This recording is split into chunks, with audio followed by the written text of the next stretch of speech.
Headlines प्रायोजक राजयोग paints, आनंद तुमचा, रंग आमचा.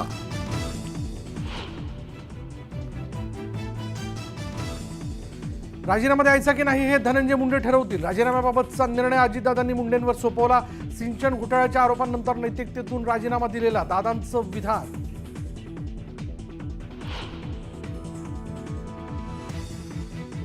संदीप क्षीरसागर अजित पवारांच्या भेटीवरून राजकीय वर्तुळात चर्चा. पालकमंत्री म्हणून बीडच्या पाणी प्रश्नावर चर्चा. स्पष्टीकरण देत दादांचा चर्चेला पूर्णविराम.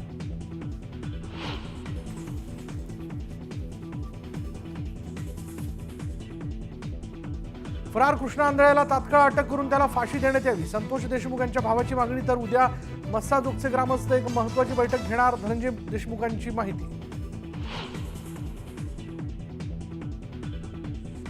ठाकरेंचा आणि कोकणाचा काडी मात्रही संबंध नाही. 2 वर्षात उरला सुरला पक्षही संपेल. कुटुंबाशिवाय कोणी उरणार नाही. रामदास कदमांचं भाकीत.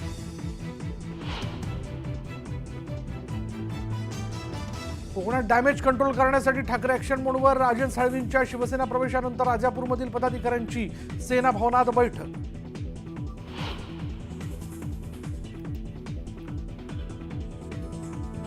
कुठल्याही पदासाठी नौटंकी केली नाही तर क्षमतेपेक्षा काम करण्याची संधी मिळाली नाही हा माझा शब्दप्रयोग.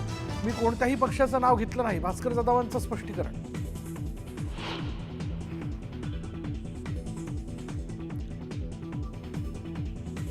आमदार भास्कर जाधव पक्षात नाराज. काही दिवसांनी त्यांचे परिणाम दिसतील.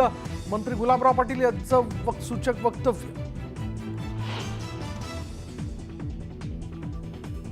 2.5 लाखांहून जास्त उत्पन्न असणाऱ्या बहिणींना योजनेतून वगळणार. आणखी लाडक्या बहिणी अपात्र ठरण्याची शक्यता.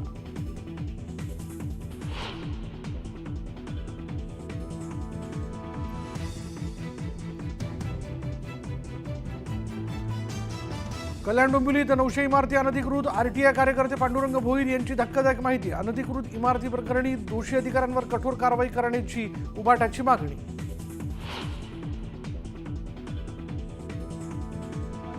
मराठीत बोलणार नाही, हिंदी किंवा गुजरातीच बोला. मुंबईत कपड्याच्या दुकानदाराची मुजोरी. उभाटाच्या दणक्यानंतर मॅनेजरचा माफीनामा.